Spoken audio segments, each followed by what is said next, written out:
more people fail to start a business than fail after starting a business. Yes, a lot of businesses fail, but more people just don't get started because it's going to involve a lawyer and an accountant, and I'm scared and I don't know what to do. And I mean, kudos to you for starting it. You had to sit down at a spreadsheet and kind of lay out some numbers and be like, I'm not going to starve if I do this. How did you kind of go through that in transition? Yeah. So again, to make a long story short, I'll tell you from start to finish. It all started with one video clip, which I could even send that to you if you want to. You could air it or whatever. It's only like 30 seconds long. But what happened was my family and I went out to breakfast with my brother and his family and our father. And my brother shows up with this little high 8 video camera. And I was like, well, what's that? He said, well, let me show you something. So he opens it up and he hits play. It's one of my old college hockey games. I played hockey for Illinois State University. I had no idea he even had this. And then he goes, wait for this part. And then here comes the part where I get a breakaway and I go in and score. And I actually remember that goal too. And so I was like, this is awesome. Like, I was like, oh my God, I'm going to get this digitized. I got to find a place that does this. And I would love to post that on Facebook. So I started looking into places that do it. Had a really hard time and found, there was like, other places where you mail it in and then you wait 14 weeks and whatever. And the prices were really, really high for what I thought it should be. So my thought was, if I'm having this problem, a lot of people are having this problem.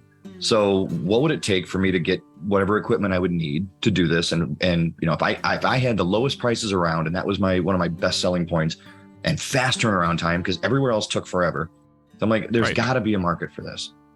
And so I looked into getting some equipment. I started off real small. I'm like, you know what? I already have my corporate job. This will be just something fun to do on the side. And whether or not it makes money, who cares? It'll just be something that I can do. Yeah. And I want to say I started it in August of 2017. And I think that year, going back to my analytics, I have everything right here. Data. So that year, what I made in income would account now to a catastrophic month. So it was, absolute dirt. But it was just, at that time, it was just gas money. Just, it was more of a hobby. Right. 2018, the full calendar year, I didn't really do any advertising other than I made a Facebook page.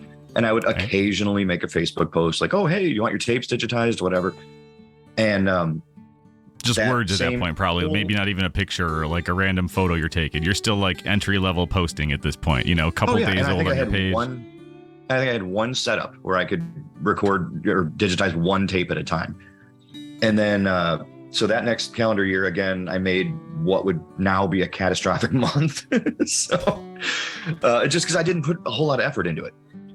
Then later it started becoming, what if I did? Is this something I could ever do full time, and what would that take? So what it took to kind of get me to that point was in 2020, right around, right after the pandemic and everything. We had a leadership change at my corporate job. And I guess I want to be careful how I say it, but the easiest way to say it would be, had a feeling it should be time to look at an exit strategy. Like things just weren't going really well. So I thought, what if I built an actual website? So I did that, which had no clue how to do. But luckily I ended up using GoDaddy, and everything was super easy and not real expensive. Built my website, did a little more experimenting with ads, with Google ads, Facebook ads, things like that. And I was able to watch my number of customers per month grow and grow and grow, getting ready for an inevitable exit from the company that I worked for. September of that year. So you're starting to make money at this point. You're like, wait a minute, this isn't crazy. There may be something here. Yeah, not enough to solely survive off of. No, right. But there's something. Right. And then what I did was, if I'm going to do this and it's going to be sustainable, super easy, goal. As long as I make every month what I was taking home from the corporate job, if I make that or above, things should be fine. And so that was sort of my simple deadline. And things grew from there. And then the great thing about this line of work is you think about, a plumber or an auto mechanic, those are need based. Like if my toilet is shooting water into the ceiling, I need to call a plumber right now. So my work is not really need based.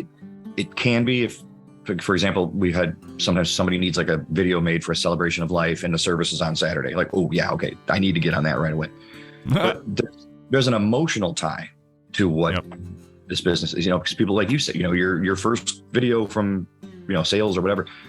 So there's, people get to see their children grow up again, or they get to see their grandparents who have passed on. So there's a real strong emotional tie. So I benefit with a lot of word of mouth advertising from that. So somebody gets something and it just means so much to them that they get on Facebook and blast it out to everybody. And so there's, I benefit a lot with that, but it's been good. And it's so cool. We're all fighting for attention right now. Like YouTube has moved to shorts, and Instagram has stories, and Facebook has shorts because we got 15 seconds of attention. And it's like, why shouldn't that be the people we grew up with if we have it available to us to share?